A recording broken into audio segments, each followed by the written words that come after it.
Queremos dar la bienvenida a Baby Vaca. Ella es comunicadora social, tiene una maestría en cooperación internacional descentralizada y desarrollo. Ha desempeñado diferentes funciones a lo largo de toda su carrera. Ha trabajado en El Deber, en el diario El Deber, también en organismos internacionales como el PNUD y en El Salvador, entiendo. Es investigadora y también capacitadora, docente universitaria y bueno, una larga lista. Baby, bienvenida a La Paz, un gusto tenerte en este espacio denominado Hablar de Bolivia con una taza de café, que es un espacio de la agencia de noticias Fides. Un gusto tenerte acá. Muchísimas gracias, Nancy, y a todo el equipo. Para mí es un gusto volver a mi casa, Chucuta, siempre, siempre, siempre. Has vivido un año, ¿no? Un añito viví hace 20 años, sí. Inolvidable año. Qué bueno. Y también está con nosotros Yolanda Mamani.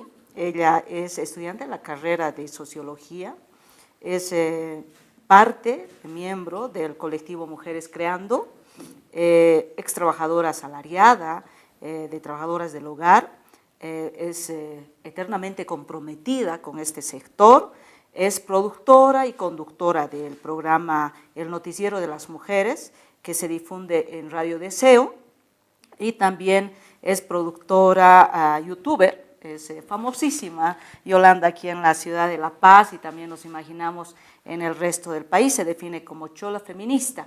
Yolanda, bienvenida a este espacio de la Agencia de Noticias Fides, un gusto tenerte acá. Gracias a ti, pues Nancy, un saludo a tu público, quienes seguramente están atentos a escucharnos y a discutir también estas temáticas que nos interesan. Y creo que es importante discutir, debatir, y solo así es posible cambiar este mundo a un mundo más justo, ¿no? Esa es la idea. Prácticamente nos está dando el mensaje final a Yolanda Mamani. Un gusto nuevamente tenerles acá.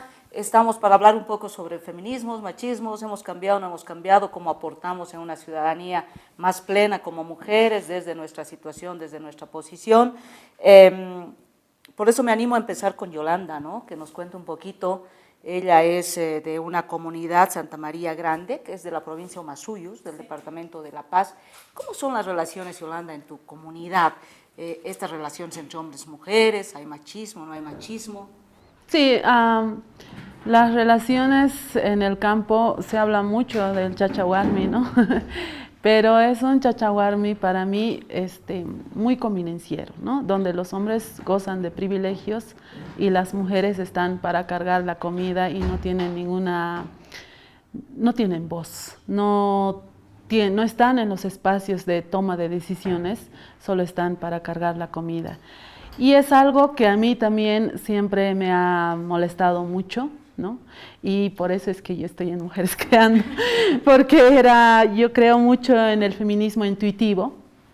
Desde esas épocas yo ya me rebelaba contra los mandatos sociales, ¿no? Contra los usos y costumbres de mi comunidad, que primero tenía que servirle la comida a mi hermano, tenía que lavarle la ropa a mi hermano, tenía que siempre estar atendiendo a mi papá, a mi mamá, por más que yo estaba cansada, por más que yo también tenía muchas tareas para hacer para el colegio. Eso no les interesaba a mis papás, ¿no? Pero sí, si mi hermano tenía tarea, y a él sí le daban, digamos, su tiempo, no le molestaban, tenía otro tiempo para jugar, yo mientras estaba en la cocina, siempre, ¿no? Entonces, todo eso a mí me ha hecho reflexionar y yo decía, ¿por qué yo tengo que hacer, no? Muchas veces le he peleado con mi mamá, con mi papá, y claro, mi papá me ha visto como su enemiga porque lo peleaba, pero sin conocer la palabra justamente feminista, ¿no? Sin conocer esta palabra, y cuando he conocido, obviamente con más fuerza, ¿no? Que me he dado cuenta de que toda mi práctica, ¿no?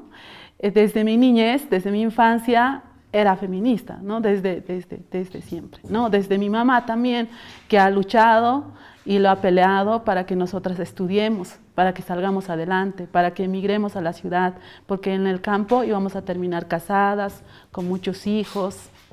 Y eso es lo que puedo decir. Obviamente que en el pueblo hay muchas cosas lindas, pero en torno, digamos, si hablamos de los usos y costumbres, pues son normativas que someten y limitan a las mujeres, ¿no? O sea, no hay estas relaciones de equidad, para nada en tu comunidad. No, no, nunca ha habido.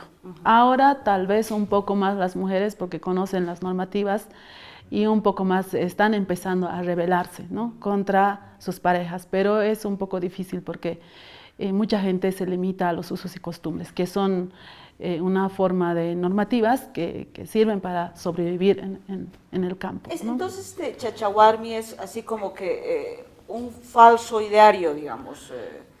Yolanda, alguna vez mencionaste a una periodista, Cecilia Lanza, en una entrevista, en sentido de que tu mamá te había aconsejado no casarte, ¿no? Porque truncarían tus sueños. Sí, y por eso mismo yo pienso que sí, mi mamá también ha sido feminista, ¿no? Y aunque no conocía la palabra y nos decía que debemos estudiar, pero para eso teníamos que irnos de la comunidad, porque si no, caso contrario, en la comunidad no hubiéramos estudiado y estaríamos casadas con muchos hijos, sufriendo violencia machista y sí, todo eso me ha animado, me ha impulsado a venirme de nuevo, porque yo vine a los 9 años de la ciudad, o sea, del campo a la ciudad, y cuando ya más o menos era adolescente decidí volver al pueblo porque era trabajadora del hogar y aquí no me daban tiempo para estudiar, ¿no? Yo lo peleé mucho para continuar con mis estudios. Ni por la noche, y eso que en la noche descansaba y no me dejaban, entonces retorné de nuevo al pueblo para justamente empezar con mis estudios, pero eso no ha sido posible porque ahí me he dado cuenta también con un montón de cosas que me chocaba y volví a retornar de nuevo, y ahí mi mamá me ha dicho, este pueblo no está hecho para ti, hay otras formas de vida en la ciudad y tú tienes la opción de elegir. Si yo tuviera tu edad y si tendría que retroceder, yo me iría y no volvería. Y esas palabras a mí me han llenado mucho de fuerza de mi madre, ¿no? Visionaria, ¿no? Sí, y que conozca otras formas de vida, y tenía toda la razón, porque en los pueblos, así como son chicos, pueblo chico, infierno grande, como dicen, y especialmente el control sobre el cuerpo de las mujeres es mucho más fuerte que sobre los hombres. Y por eso no me arrepiento de haber emigrado aquí, aunque aquí me he encontrado con un montón de trabas, explotación y otro, ¿no? Pero, otro tipo de obstáculos. Otro tipo, pero allí estaba mi fuerza, ¿no? Para luchar también contra la explotación. Y de la comunidad de Santa María Grande y de todo este relato que nos hace Yolanda, nos vamos a Santa Cruz. ¿Cómo está Santa Cruz? ¿Tenemos avances? ¿No? ¿Seguimos con una mentalidad predominantemente machista, patriarcal, baby?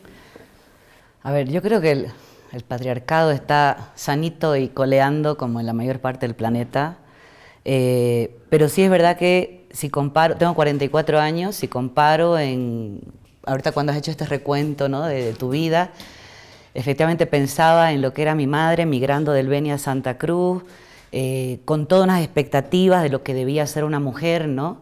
Y por ejemplo, yo ahora en la universidad hago un ejercicio para evidenciar si los roles de género siguen marcados, y hay cosas que siguen intocables, o sea, desde la generación de mi abuela, como es la división sexual del trabajo, ¿no? Esto que decís de las mujeres cargando con la reproducción social, el tema de los hijos, o sea, la maternidad sigue siendo una cosa pero impuesta y obligatoria, que es lo que te da además capital simbólico.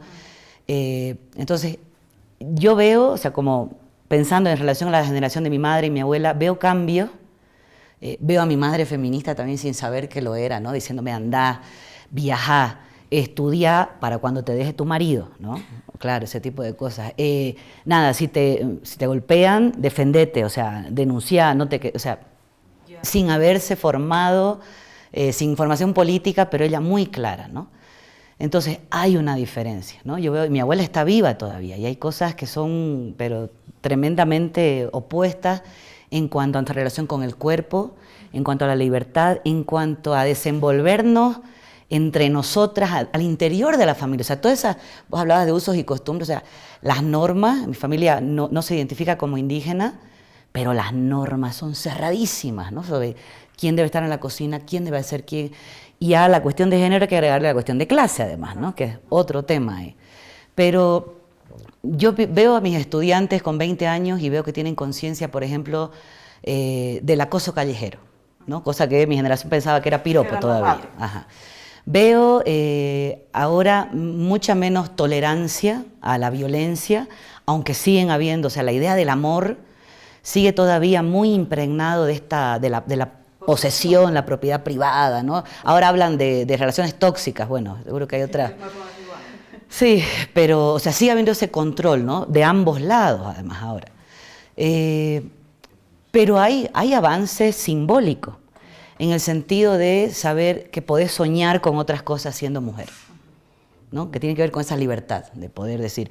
Veo a mis estudiantes, cuando les pedí que hagan este ejercicio para identificar ese estereotipo femenino, hace 20 años que hago ese ejercicio. Bueno, hace 20 años, de 40 trabajos, en 2 no aparecía la maternidad, o aparecía así muy suave. Ahorita, en la tercera parte, nomás aparece la maternidad. O sea, 2/3 partes de las chicas no tienen la maternidad como prioridad. Como objetivo. No significa que no la vean más adelante, pero ahorita a sus 20 años, ni ahí, no es un tema, ¿no? Sí, eso me parece que es un avance, ¿no? Pero luego, en general, o sea, si pensamos en lo que es la violencia sexual, sobre todo, muy ligada a las formas de relaciones, ¿no? Eso sigue siendo intocable. Ahora se denuncia más, es lo único, pero hay cosas que no. Y ahora, ¿cuáles son las causas, tú crees, para seguir manteniendo esta estructura? Pues justo lo que conversamos hace un rato. A ver, yo ahora llevo 10 años dando clases, y si algo me ha encantado ha sido descubrir los estudios decoloniales, porque claro, viajar en el tiempo e ir al origen, ¿no? Hacer la genealogía. Claro, es como que irte en la historia. Te resuelve todo, o sea, que es como cuando uno va al médico y es como, vamos a contar tu historia para ver dónde está el problema, ¿no? Y a mí me resulta muy revelador esto de entender por qué prácticas machistas, racistas y clasistas siguen tan vigentes, ¿no? Tan impecables en el tiempo, y es porque son muy útiles al sistema. Y cuando hablamos del sistema hablamos del proyecto histórico del capital, ¿no? A mí me gusta mucho la Rita Segato, el Aníbal Quijano, la Silvia Rivera, que escribe sobre eso.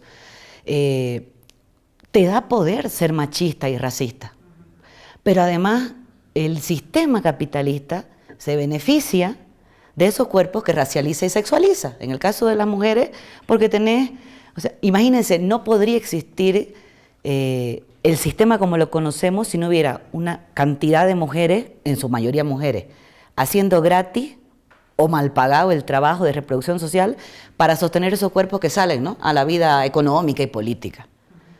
Y en el caso de racialización, igual, o sea, ¿quiénes son los que hacen el trabajo precario? El trabajo por el que pagan una miseria. Entonces, es muy conveniente. Son sistemas que se sostienen en el tiempo porque el sistema se alimenta de esa, lucra con eso. ¿No? ¿Quiénes serán los que, o sea, los actores, digamos, ¿no? Las instituciones que están cada vez sosteniendo más este sistema, digamos, ¿no? Del cual se alimenta, digamos, de manera muy nutrida, digamos, ¿no?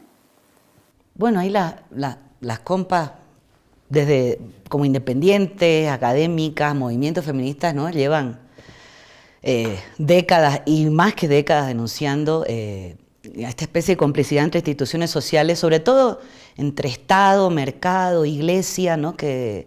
Y ahora, si pensamos en estas instituciones que son un poco las que nos producen como seres humanos y que alimentan, ¿no? En nuestro conocimiento y la influencia ideológica y toda esta cuestión, entonces yo identifico a esas más todo lo que tiene que ver con los medios de comunicación, que en realidad tiene que ver con el mercado, ¿no?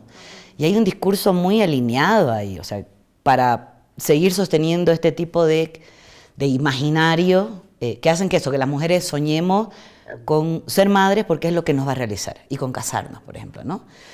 Hemos aprendido, desde la cuestión de clase, por ejemplo, hemos aprendido a admirar a los ricos y a los millonarios en vez de cuestionarles cómo se hicieron ricos y millonarios, ¿no ves? Entonces, eso. O aspirábamos. Claro. Sí, somos wannabe, decimos en Santa Cruz. Somos unos wannabe. Sí, la clase media, ¿no? Es súper aspiracional en ese sentido. Entonces, hay un cuestionamiento, ¿no? A estas instituciones. Yo creo que las instituciones, digamos, a mí me parece que han adoptado también o han cooptado, digamos, esta palabra, ¿no? Con perspectiva de género, transversalización. Sí, transversalización, enfoque de género y muchas otras cosas más, pero que esto no transforma, ¿no? Sino que más bien sigue manteniendo los privilegios ahí, porque los hombres siguen, o sea, como que lo que buscamos no es la confrontación entre hombres y mujeres, dicen. Y al decir eso, lo que están haciendo es camuflar justamente los privilegios de los hombres, ¿no? Siguen privilegiando, yo me reivindico como una feminista independiente, autónoma, ¿no? Porque libre de Estado, de la iglesia, de toda la institucionalización, que lo único que ha hecho es cooptar justamente estas palabras también para luego maquillar, digamos, es que nosotros también estamos buscando justicia para las mujeres, estamos viendo las cosas desde una perspectiva, con una perspectiva de género o enfoque de género. Entonces, lo único que están haciendo es tapar justamente la violencia machista que continúa con fuerza en nuestra sociedad. Y las ONGs, ni qué decir, ¿no? Trabajan justamente para el Estado o sea, siguen privilegiando a los hombres, ¿no? Al final. Entonces, mientras eso pase, mientras estas palabras, digamos, feministas o feminismos, sean cooptadas por el gobierno y sean institucionalizados, la situación no va a cambiar, porque no se están cuestionando el tema de fondo, sino que están queriendo un poco maquillar, no sé, o sea, como que no, o sea, no va a cambiar nuestra sociedad mientras estemos así. Mientras no le cuestionemos directamente a los hombres sobre su machismo, sobre su violencia, sobre lo violentos que son para con las mujeres, de frente y claro, eso no va a cambiar, va a seguir siendo. Entonces, por eso también desde Mujeres Creando nosotras hemos renunciado a estas palabras, ¿no? A estas frases de perspectiva de género o categorías, no sé cómo se llama, pero hemos renunciado justamente porque creemos que eso sigue fomentando al machismo y privilegiando. ¿Qué dices, baby? Es decir, porque hay esta corriente también que dice totalmente. Más bien, pucha, o sea, pero somos unas sociedades con hombres y mujeres, y los hombres, ¿cómo hacemos para que entiendan que necesitamos sociedades equitativas, etcétera? Yo recuerdo cuando entré empecé con la teoría feminista, a formarme en el año 98, cuando estaba en El Deber, con las compas feministas en Santa Cruz, que ahí empezaron a educarme. Claro, me acuerdo del movimiento habían dos opciones, ¿no? Feministas de la diferencia y de la igualdad. Las de la diferencia eran las radicales, ¿no? Las que pretendían esto, es decir, instituciones sociales no. Y a mí siempre me ha parecido lo más lógico. Y estaban las de la igualdad, que eran esos como las que iban a pedirle concesiones, ¿no? Al Estado, así ya, y participaban. 20 años después, bueno, ya no se utiliza esa división, ahora decir radical y se lee por otro lado encima, ¿no? Hay un relajo ahí ahorita, una pelea, podemos charlar después de eso. Pero yo confieso que tengo ahí mis contradicciones, ¿no? Y yo las he vivido, o sea, yo he trabajado en ONG y me he dado cuenta que el trabajo, o sea, es satisfactorio para mí, por trabajar ahí, digamos. Pero, ¿qué cambias realmente? ¿No? Viniendo de El Salvador, al ladito está Nicaragua, que es el país que más dinero ha recibido la cooperación internacional durante más tiempo y sigue siendo el más pobre. ¿Cómo explicas eso? Entonces, totalmente de acuerdo. Eso no quita que mucho del trabajo que se puede haber hecho, no a nivel de ONG, porque ahí sí, yo creo que es un trabajo muy precario, muy despolitizado, coincido. Pero sí es verdad que le agradezco a muchas mujeres, o sea, siento que estamos aquí también porque muchas mujeres se metieron y cambiaron leyes y, ¿no? Jodieron al Estado y consiguieron cosas. Pero al mismo tiempo, ¿ves? Voy y vengo así, coincido con la Audre Lorde, que es esta feminista afroamericana que dice: no se puede destruir la casa del amo con las herramientas del amo. Ay, esa frase a mí siempre me parte, porque decís, claro, ¿qué estamos haciendo, no ves? Y es verdad. Ahora, claro, ¿cómo resuelves esto? ¿No? O sea, puede haber un trabajo estratégico si tenés la fuerza para intervenir en las instituciones sociales. Y sí, fíjense que sí están pasando cosas, o sea, la Iglesia Católica sigue siendo una cosa intocable, pero andan saliéndole ronchitas últimamente, ¿no ves? Están pasando, o sea, los cambios legislativos, por ejemplo, en países como Argentina, en países donde se ha aprobado la unión civil entre personas del mismo sexo, el derecho a interrumpir el embarazo, no el derecho al aborto, le quita autoridad a una serie, ¿no?, de creencias históricas de la Iglesia Católica. Es genial. Entonces, son cambios lentos, pero sí se puede, ¿no? Hace rato, Baby, hablaba sobre que también hay elementos como de clase, hay elementos de identidad, hay elementos de etnia también, ¿no es cierto? De raza, raciales, etc. Yolanda, tú en algún momento también dijiste que ser chola o vestir de chola incomoda, ¿no es cierto? Incomoda a las que no son cholas. ¿A quién incomoda? ¿Qué tú sientes en esta suerte de ser mujer chola, no frente a la otra, digamos? Frente a otras mujeres. Ajá. Y hombres. Que no cholas, ¿no? Claro. Bueno, yo la verdad es que me podía haber cambiado, ¿no? De ponerme pantalones, mimetizarme también. Sucede, ¿no? Sí, claro que sí. Y yo lo he hecho, de hecho. Es una lógica de subsistencia. Totalmente. De hecho, yo lo he hecho cuando era trabajadora del hogar. Nuestros profesores estudiaban en colegio nocturno y nos decían a las mujeres de pollera que llegábamos a veces un poco tarde, así, y nos decían, yo no he venido aquí a enseñar a las empleadas domésticas, yo no he estudiado para enseñar a las empleadas domésticas, y así, ¿no? Entonces, pero nos decían justamente a las cholas, no a las que eran, o sea, ellos sobreentendían automáticamente de que era mujer de pantalón, automáticamente le daban respeto, pero a las que éramos cholas nos decían servientas, digamos, así de frente, los mismos profesores que no son, digamos, así los ricos, ¿no?, sino que son gente un poco más desclasado tal vez. Eso a mí me ha molestado mucho y entonces yo me cambiaba, me venía de buzo a estudiar y luego otra vez en mi trabajo. Y en mi trabajo igual, ¿no? Me decían que la pollera gasta mucha agua, que ocupas mucho espacio. Siempre tenía esa discusión y al final, cuando era un poco más adolescente, eso me hacía sentir mal, ¿no? Me hacía sentir mal porque, o sea, era a la vez como yo me sentía feliz con esta ropa y a la vez como me hacía...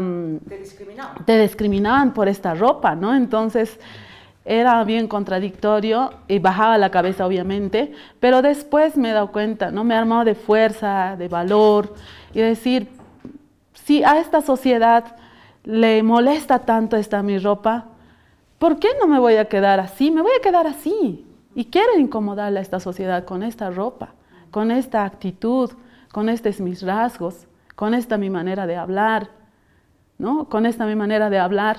No es que yo hablo mal porque sí, porque me da la gana, digamos, ¿no? Sino porque yo he aprendido mi castellano muy tarde. En mi idioma materna es pues aymara, es lo que más hablo. Entonces, siempre se burlaban igual de mí, ¿no? Cuando en mi trabajo, en otros espacios, por mi manera de hablar, porque era un poco más changa, no pronunciaba bien algunas palabras, no me salían. Entonces se burlaban, pero mientras, digamos, una chola habla así mal su castellano, es discriminada. Pero si un extranjero, digamos, un gringo habla castellano y habla mal, re mal también, y es aplaudido, ¿no? Ah, ese gringuito está intentando hablar nuestro idioma.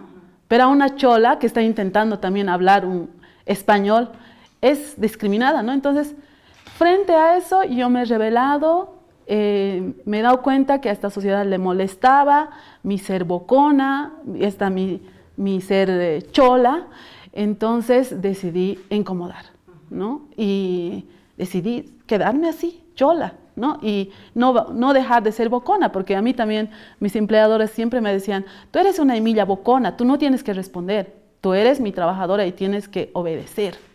Entonces yo me he rebelado frente a todo eso y gracias, y sigue siendo más bocona cada día. Bueno, parte de la rebeldía. Y gracias a mi boconería creo que estoy aquí para contar mi historia y para decir al resto de las mujeres jóvenes, emigrantes, no inmigrantes, que sean bocones.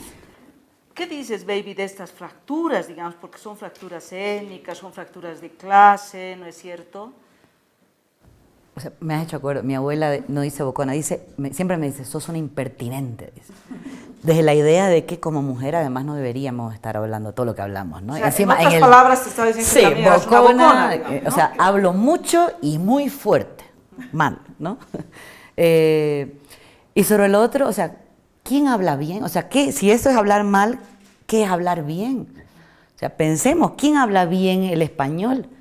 ¿No? Además, la forma de hablarlo entre departamentos, al interior de cada departamento, hay tantas diferencias. Yo estuve viviendo en España y para ellos yo no hablaba bien el español. Entonces, ¿qué es hablar bien? Así que obviamente, como vos decís, eso es racismo camuflado, ¿no? Porque hay un montón de cosas que no les molestan cuando las hace un cuerpo no racializado, pero cuando las hace un cuerpo que yo entiendo como indígena, como chola, o leo como indio, claro, incomoda. Yo creo que además el último año, nuestra coyuntura política nos ha dejado claro eso, ¿no? Para mí el racismo sigue, pero intacto, así, ¿sabes qué? No sabría decir o sea, sí ha habido cambios, esto que vos decís, ¿no? Pues yo ahora voy a ser chola, incomodo.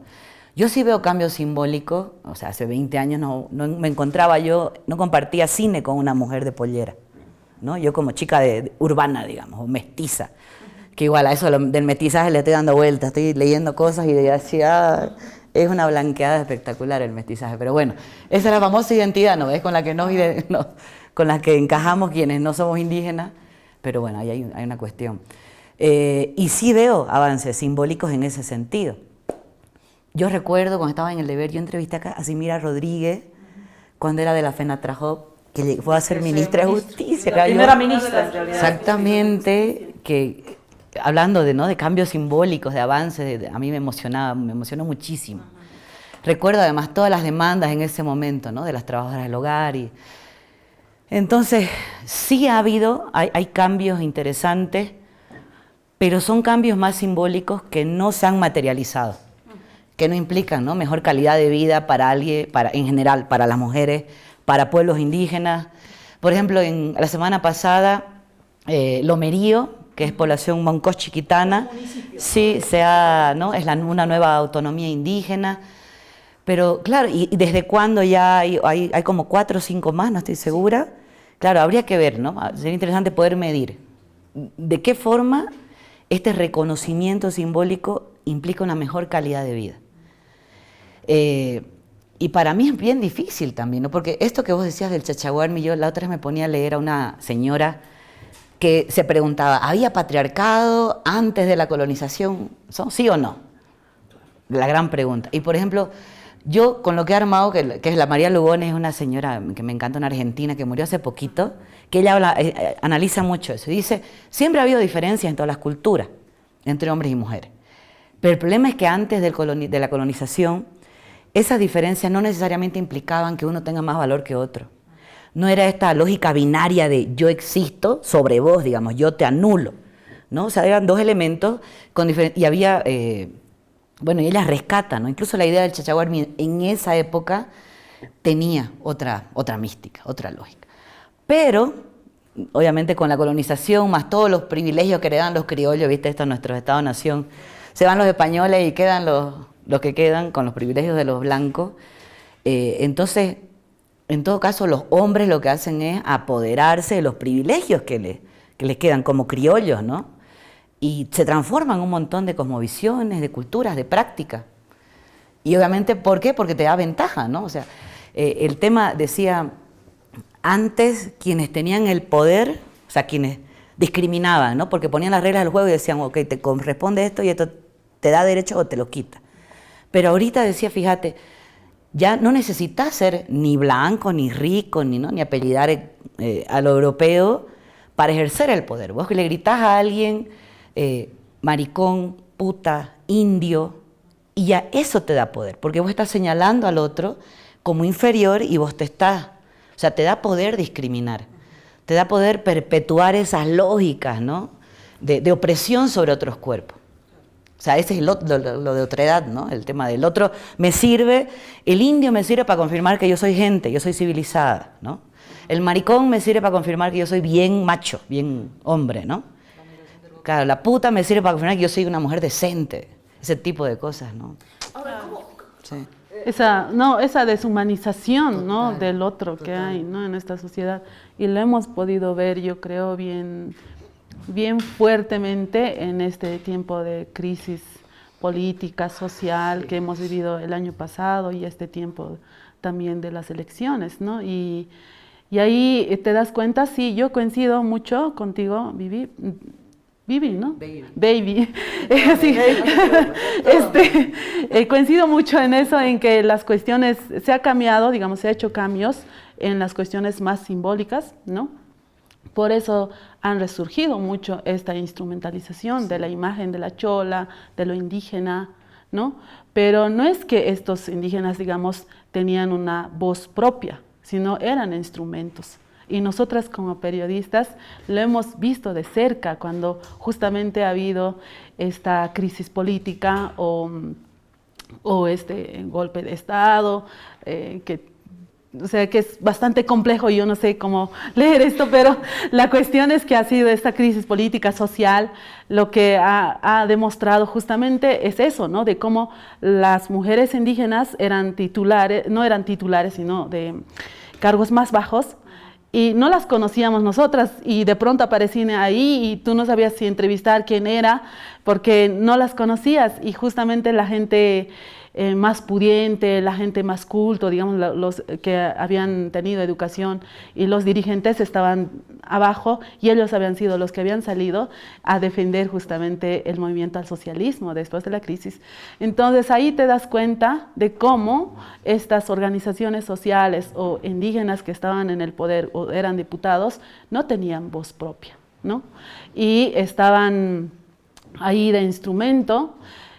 Y también otra cosa que pasaba mucho era como que sí, ha cambiado, ya no hay discriminación, pero cuando, me acuerdo muy bien, exactamente, cuando una mujer en Cochabamba ha matado a un perro porque se los ha comido sus gallinas ponedoras, no es que estoy justificando, sino que estoy, digamos, diciendo de cómo esta señora ha sido criminalizada, ¿no? Cuando una chola o un indio cometía un error, era criminalizada, linchamiento social, lo han hecho, ¿no? Entonces, ahí te das cuenta que por las normativas la gente, digamos, por las cuestiones,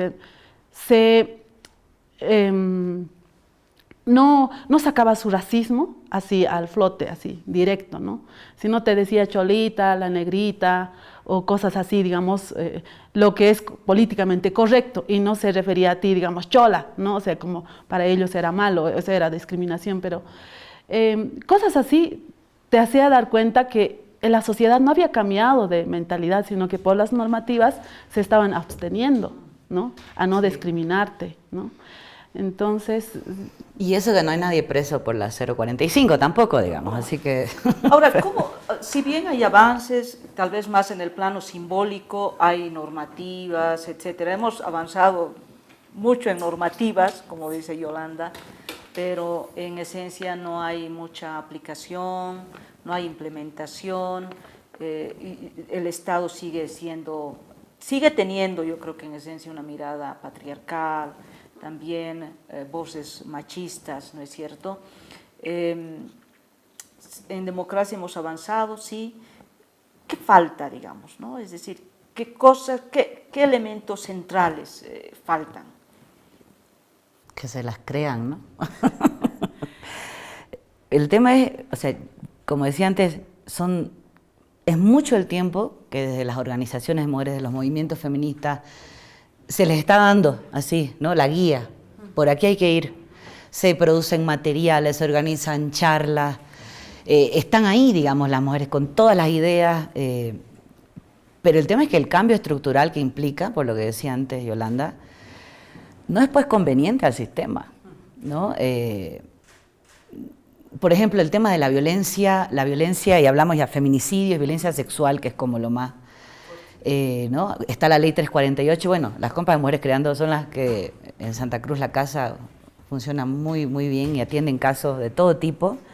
y hay otras organizaciones que ahí con toda su precariedad están atendiendo, pero realmente, claro, el índice de sentencia, ¿no? La tasa es bajísima.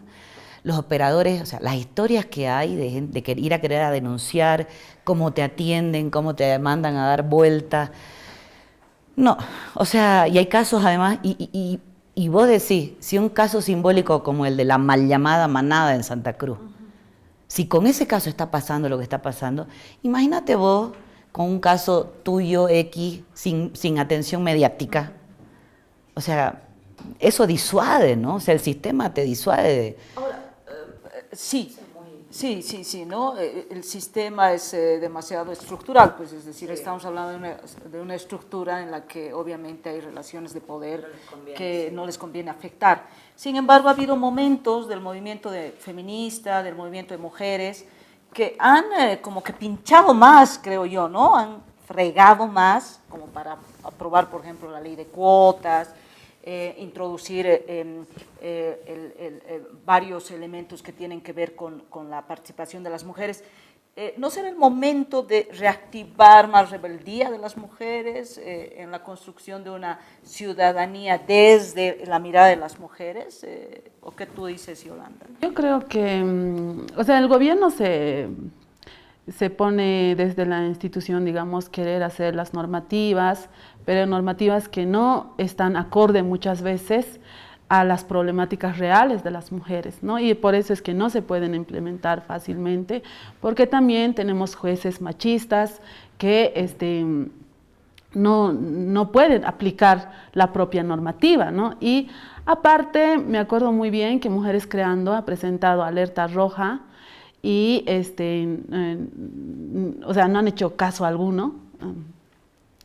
Y después, justo para por casos de feminicidios, y justo después venían las elecciones y para su campaña han sacado, digamos, la propuesta que había hecho Mujeres Creando, ¿no? Sobre casos de alerta roja en casos de feminicidio. Entonces, mientras tengamos un gobierno que no se la cree realmente, pues eso no va a cambiar, ¿no? Y que creo que esa institucionalización también es lo que está haciendo daño, que solo está diciendo nosotras como Mujeres Creando siempre decimos, no queremos todo el paraíso, no un 50% de un 50% de cuota, digamos, así, cota infierno neoliberal. Discriminación positiva, le llaman. Entonces ahí te das cuenta de cómo actúan nuestros gobernantes, ¿no? O sea, donde terminamos en cuota, en números, sin pensamiento, todo eso como igual medio deshumanizadas, en cifras terminamos las mujeres. Entonces, mientras eso ocurra, ¿no? Y puntual, Yolanda, ¿cómo tú planteas construir una ciudadanía y un horizonte desde la mirada de las mujeres? Es decir, porque eso sí es posible, ¿o no? Es posible y creo que está surgiendo, pero desde la cotidianidad, ¿no? De las mujeres. Estas mujeres que se están rebelando frente al patriarcado, haciendo, digamos, trabajos, ¿no? De hombres, que antes solamente eran, digamos, trabajos solo de hombres, y ahí están rompiendo esquemas, entrando, digamos, como choferes en el transporte público, y hay un montón cada día, mujeres vidrieras, mujeres carpinteras. Entonces hay un montón en nuestra sociedad que las mujeres están actuando, están rebelándose contra los mandatos sociales, patriarcales, pero más desde la cotidianidad, ¿no? Eso me parece que esas luchas bastante cotidianas me parece que van a ir transformando poco a poco. Baby, me has hecho pensar en la marcha del 8 de marzo. En Santa Cruz las marchas siempre han sido chiquititas a comparación de las que hay aquí, cualquiera en realidad. Y la del 8 de marzo de este año fue alucinante, una cantidad de jóvenes, sobre todo autoconvocadas, espectacular. Se te paraban los pelos, pero muy grande. Y claro, es curioso cómo desde las historias de violencia, claro, eso te lleva a la conciencia, ¿no?, feminista, y eso deriva directamente en el ejercicio de ciudadano, ¿no? De eso, tomar conciencia, protestar, organizarte, leer, buscar, y esto cotidiano acaba también abriendo espacios, ¿no?, de organización. Hay varios grupos bien interesantes ahorita, de gente joven en Santa Cruz, ¿no?, que están desde la disidencia sexual, desde los feminismos, haciendo, organizándose, leyendo, charlando, protestando, ¿no? Entonces sí, yo hoy coincido, es verdad. Va por ahí. Va por ahí. Sí. Bueno. A organizarse entonces. Totalmente, Sí. totalmente. Y a movilizarse. Sí, totalmente. Muchas gracias, baby, por llegar hasta La Paz. Le hicimos venir. Y muchas gracias, baby. Un gusto tenerte acá y poder conversar. Yolanda, muchas gracias. Gracias por participar ambas en este espacio de hablar de Bolivia con una taza de café de la agencia de Noticias Fides, y será hasta otra oportunidad que nos podamos reencontrar. Muchas gracias a ambas en todo caso. No, muchas gracias a ti, Nancy, por la invitación. Gracias de verdad, Nancy, a todo el equipo. No, Y un gustazo, Yolanda, charlar que sea con vos. hasta la Igual. próxima entonces. Muchísimas gracias. Hasta nuestro próximo encuentro de hablar de Bolivia con una taza de café de la agencia de Noticias Fides.